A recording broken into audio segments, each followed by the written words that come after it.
আসসালামু আলাইকুম, স্বাগতম সবাইকে সরলরেখার ক্লাসে। আজকে আমরা দেখব মূল নিয়মে ত্রিভুজের ক্ষেত্রফল নির্ণয়। মূল নিয়মে ত্রিভুজের ক্ষেত্রফল নির্ণয় বলতে আসলে কি বোঝায়? আমরা একটা সুলেজ পদ্ধতি পড়ছিলাম, মনে আছে? এই সুলেজটা আসলে কই থেকে আসছে, এটার উৎপত্তি স্থল কি, এটাই হচ্ছে আমাদের মূল নিয়ম। সো মূল নিয়মে ত্রিভুজের ক্ষেত্রফল বের করার সিস্টেমটা দেখো। ধরো তোমাকে একটা ত্রিভুজ এবিসি দেওয়া আছে, এটা শীর্ষত্ব দেওয়া আছে, একটা হচ্ছে x1, y1, x2, y2, x3, y3। এটা যে কোনো কিছু হইতে পারে, মান চলক আকারে দেওয়া আছে। তো আমি এখানে হচ্ছে পয়েন্টগুলোকে ড্র করলাম। এটা হচ্ছে এ পয়েন্ট, এটা হচ্ছে বি পয়েন্ট, এটা সি পয়েন্ট। ওকে, তো এ পয়েন্টের স্থানাঙ্ক হচ্ছে আমাদের x1, y1, এটা হচ্ছে x2, y2, আর এটা হচ্ছে x3, y3। ভাইয়া এখানে কোনটার পরিচয় কি দেখো তো? x1 মানে কি?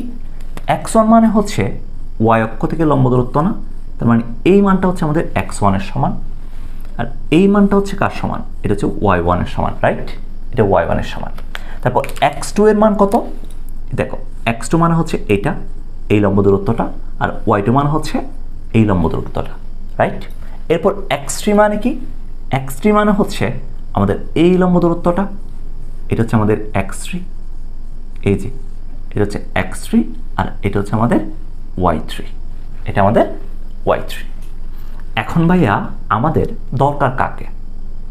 আমাদের দরকার কাকে বলো তো? আমাদের দরকার ত্রিভুজ এবিসি এর ক্ষেত্রফলকে। ত্রিভুজ ABC is equals to what, এটা আমাদেরকে দরকার। তো আমরা কি করতে পারি এখানে? তুমি চিন্তা করো কি করা যায় এখানে, কি করা যায়? দেখো আমি যদি একটা কাজ করি, দেখো আমি যদি এই যে এটাকে নাম দিলাম কি জানো? এটা যেহেতু B point, A B C D, আর এটাকে নাম দিলাম হচ্ছে ই। এটাকে কি নাম দিলাম? এটাকে ই নাম দিলাম। তাহলে দেখো তো এখানে এ বি সি ডি, এটা একটা ট্রাপিজিয়াম, এটা একটা ট্রাপিজিয়াম, রাইট? এটা একটা ট্রাপিজিয়াম। এরপরে এ ডি সিই, এ ডি সিই, এটাও একটা কি? এ ডি সিই, এটাও একটা ট্রাপিজিয়াম। তো তুমি যদি এই দুইটা ট্রাপিজিয়ামকে যোগ করো, এই দুইটা ট্রাপিজিয়ামকে যোগ করে এখানে দেখো আরেকটা ট্রাপিজিয়াম আছে না? এই যে আরেকটা ট্রাপিজিয়াম, এটা কি? বিসি, সরি এখানে সি পয়েন্ট যদি একটা আছে, এটাকে তুমি একটা নাম দাও, এটাকে এফ দাও, এ বি এফ ডি, আর একটা হচ্ছে এসি ডিই। ওকে, এ বি এফ ডি। তো আরেকটা ট্রাপিজিয়াম আছে কি? বিসিইএফ, বিসিইএফ। তাহলে বিসিইএফ এটাও একটা কি? এটাও একটা ট্রাপিজিয়াম না? তো তুমি যদি এই দুইটা ট্রাপিজিয়াম থেকে এই ট্রাপিজিয়ামটা বাদ দাও ক্ষেত্রফল, তাহলে কাকে পাবা? ত্রিভুজ এবিসি কে পাবা না? তাহলে কি আমরা বলতে পারি না ত্রিভুজ এবিসি এর ক্ষেত্রফল সমান trapezium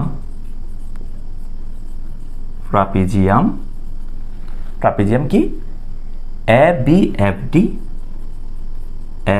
F D plus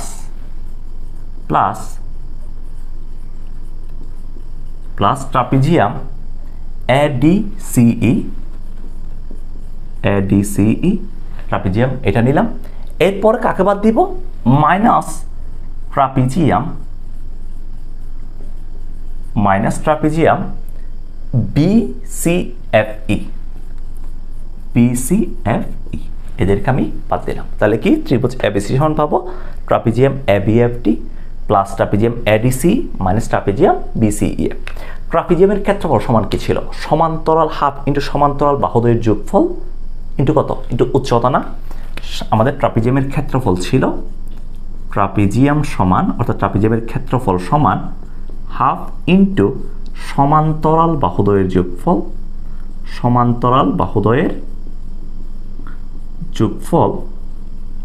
into উচ্চতা। এটা ছিল আমাদের ট্রাপিজিয়ামের ক্ষেত্রফল নির্ণয়ের ফর্মুলা। সো এটা অ্যাপ্লাই করো তো। দেখো ট্রাপিজিয়াম এ বি এফ ডি, এটা যদি নাও, এটার উচ্চতা কার সমান? সমান্তরাল বাহু কে?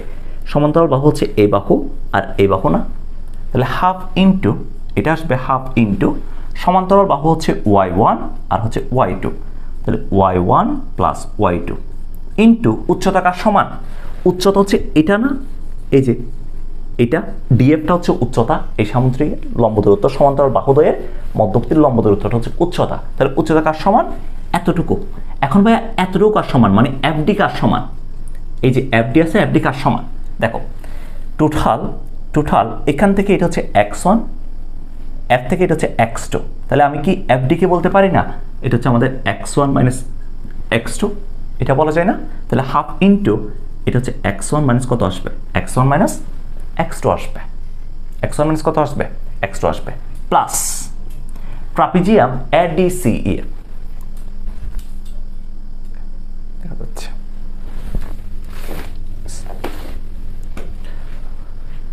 প্লাস ট্রাপিজিয়াম এডিসিই যদি তুমি নাও, ট্রাপিজিয়াম এডিসিই কত আসবে? হাফ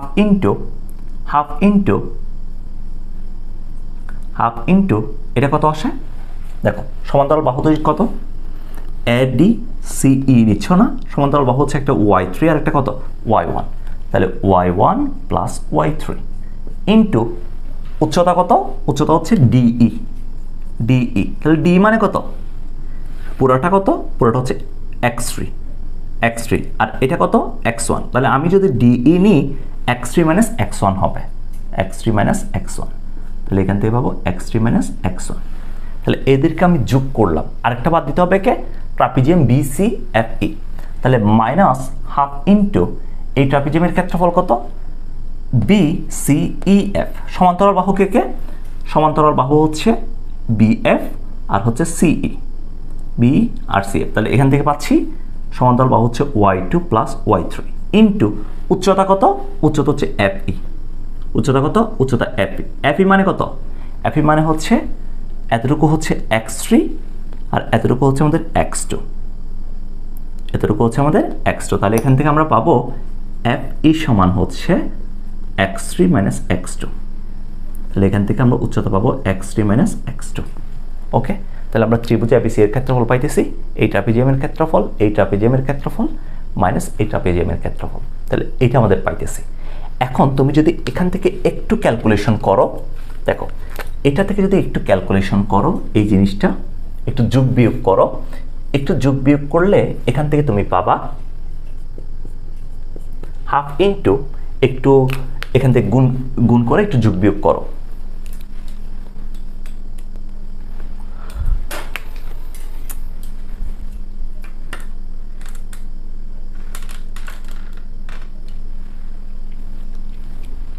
তো তুমি যদি এখান থেকে একটু যোগ বিয়োগ করো তাহলে এইটা পাবা, তোমার এই ক্যালকুলেশনটা আসবে half into x1 y2 x2 y3 x3 y1 minus y1 x2 minus y2 x3 minus y3 x1, এইটা আসবে।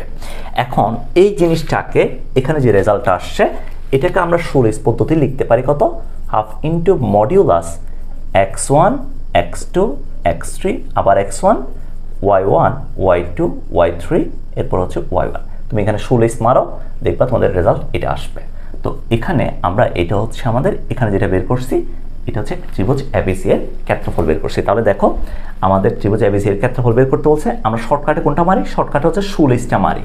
এবং আমাদের যদি যে কোনো ক্ষেত্রফল বের করতে বলে মূল নিয়ম ছাড়া যদি উল্লেখ করে না দেয়, মূল নিয়মে তুমি ক্ষেত্রফল বের করো, এই কথাটা যদি উল্লেখ করে না দেয় তাহলে আমরা সুরেশ মারবো, সুরেশ যেভাবে পড়ছি ওইভাবে মারবো। আর যদি মূল নিয়ম বলে তাহলে আমরা এখানে যেভাবে করছি, এই যে ট্রাপিজিয়াম মাইনাস ট্রাপিজিয়াম অর্থাৎ বিভিন্ন জিওমেট্রি শেপ এনে তারপর আমরা লাস্টে গিয়ে সুরেশটা প্রমাণ করে দিব। এটা হচ্ছে আমাদের মূল নিয়মে প্রমাণটা। ওকে, সো এই টাইপের একটা ম্যাথ আছে মেবি তোমাদের বইতে, ওই ম্যাথটা একটু সবাই ট্রাই করবা। ঠিক এই ম্যাথটাই আমি যেটা করে দিছি এটাই হচ্ছে একটা ম্যাথ, সবাই ওইটা ট্রাই করলে মোটামুটি তোমার অনেক কভার হয়ে যাবে এই মূল নিয়মটা। সো আমরা ত্রিভুজের ক্ষেত্রফল থেকে দেখছি সুরেশ প্রসের ক্ষেত্রফল, নির্ণায়কের সাহায্যে ক্ষেত্রফল, মূল নিয়মে ক্ষেত্রফল, ক্ষেত্রফলের অ্যাপ্লিকেশন। এরপর আরেকটা আমাদের টপিক আছে যেটা হচ্ছে শর্টকাটে ত্রিভুজের ক্ষেত্রফল কীভাবে করা যায়। আরেকটা শর্টকাট আছে ত্রিভুজের ক্ষেত্রফলের জন্য, ওইটাও আমি দেখাই দিব, ওইটা নেক্সট ভিডিওতে থাকবে। আজকের ক্লাসে পর্যন্ত, আল্লাহ হাফেজ, টাটা।